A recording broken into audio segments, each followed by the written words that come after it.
యోహాను రాసిన మొదటి పత్రిక 5వ అధ్యాయము 14-15 వచనాలు. ఆయన్ని బట్టి మనకు కలిగిన ధైర్యమేదనగా, ఆయన చిత్తానుసారముగా మనమేది అడిగినను ఆయన మన మనవి ఆలకించుననున్నదియే. మనమేమి అడిగినను ఆయన మన మనవి ఆలకించునని మనమెరిగిన ఎడల మనం ఆయన్ను వేడుకొనినవి మనకు కలిగినవని ఎరుగుదము. ఈ బోధలన్నీ ఒక ఉన్నతమైన స్థాయిలో ఉన్నవి. ఆయన చిత్త ప్రకారం అడిగే స్థలమునకు మనం ఎట్లొస్తాము? మనం ఆయన తలంపులతో నింపబడి ఉన్నప్పుడే. మనము దేన్నైనా నమ్మి అడుగునప్పుడు మనము దాన్ని పొందుకుంటామని యేసు చెప్తున్నాడు. దేవుని వాక్యమును మన హృదయంలో భద్రపరుచుకున్నప్పుడు మన నుండి వచ్చే ప్రార్థన దేవుని చిత్తానుసారమైనదై ఉంటుంది. అప్పుడు మనము నమ్మకముతో ప్రార్థించగలము. యేసు ఆ విధంగా ప్రార్థించాడు. తండ్రి, నీవు నా మనవి వినినందుకు నీకు కృతజ్ఞతాస్తుతులు చెల్లించుచున్నాను. ఈ ప్రార్థనలో నమ్మకాన్ని చూడండి. దేవుని వాక్యమును స్వీకరించుట మరియు విధేయత చూపుటలో ఆశీర్వాదములన్నీ దాచబడి ఉన్నాయి. నన్ను దీవించు అని దేవుని అడుగుట్లో ఉపయోగము లేదు. అది ఒక చిన్న బిడ్డ 1000 రూపాయలు అడిగినట్లుంటుంది.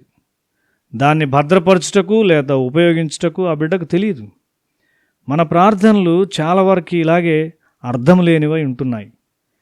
మనం వాక్యమునకు విధేయులమైనప్పుడు సాతాను వణుకుతాడు. ఆయనకిష్టమైన కార్యం నేను ఎల్లప్పుడూ చేయుదును అని యేసు చెప్పాడు. దేవుని పిల్లలు బంగారం కంటే దేవుని వాక్యాన్ని ఎక్కువగా కనపరుస్తారు. 19వ కీర్తన 10-11 వచనాలు చూస్తే, అవి బంగారు కంటెను, విస్తారమైన మేలిం బంగారు కంటెను కోరదగినవి, తేనె కంటెను, జుంటి తేనె ధారల కంటెను మధురమైనవి. వాటి వలన నీ సేవకుడు హెచ్చరిక నొందును, వాటిని గైకొనుట వలన గొప్ప లాభము కలుగును. మనము దేవుని వాక్యముతో పూర్తిగా నింపబడాలి. దేవుని వాక్యం యొక్క వాతావరణము ఉన్న గృహము నుండి సాతాను పారిపోతాడు. ఒకసారి సెయింట్ ఫ్రాన్సిస్ మరియు అతని శిష్యులు ఉన్న ఇంటి చుట్టూ దయ్యముల సమూహం ఉండడాన్ని అతడు చూచాడు. అయితే అవి లోపలికి రాలేకపోయాయి. గుంపులోని 2 సహోదరులు ఒకరినొకరు ద్వేషించుకొని పోట్లాట ప్రారంభించారు. అంతే, ఆ దయ్యాలు లోపల ప్రవేశించాయి. ఒక ప్రేమ వాతావరణంలోనికి దయ్యాలు ప్రవేశించలేవు. నీవు దేవుని మహిమ కొరకు ప్రభావవంతంగా జీవించగోరినట్లయితే దేవుని వాక్యమునకు తప్పనిసరిగా విధేయత చూపవలసి ఉన్నావు.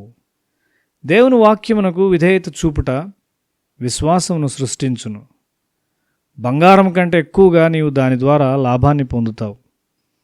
దేవుని వాక్యము బంగారం కంటెను, విస్తారమైన మేలిం బంగారు కంటెను కోరదగినది. దేవుని చిత్తములోనున్న మనిషి తన హృదయంలోనున్న కోరికలన్నీ తన ప్రయత్నం లేకుండా నెరవేర్చబడటం చూస్తాడు. దేవుని వాక్యంతో నింపబడినప్పుడు నీ కోరికలన్నీ అత్యున్నతమైనవిగా ఉండి అవి నెరవేర్చబడతాయి. నీవు వాటిని అడుక్కపోయినా సరే పరలోకం వాటి కొరకు పనిచేస్తుంది. నీవు దేవునితో ఏకమై ఉన్నావు కాబట్టి దేవుడు నీ విషయమై సంతోషించును. అంతేకాదు, ఆయన నీతో ఉన్నాడు కాబట్టి నీవు కూడా సంతోషిస్తావు.